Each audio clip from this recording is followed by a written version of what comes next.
Allah'ın en güzel adlarından biridir eybləri örten Allah.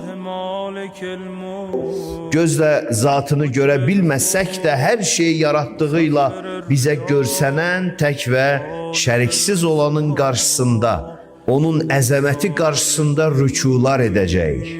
Onun bize verdiği gözün, dilin, qəlbin, həyatın karşısında səcdələr edib öz növbəmizdə təşəkkürümüzü bildirəcəyik.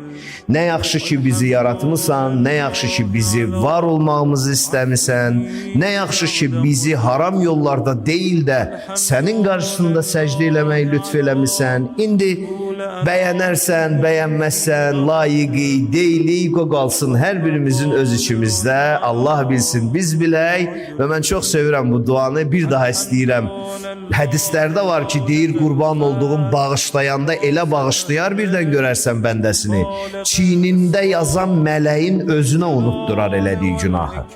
Onun beynindən silər.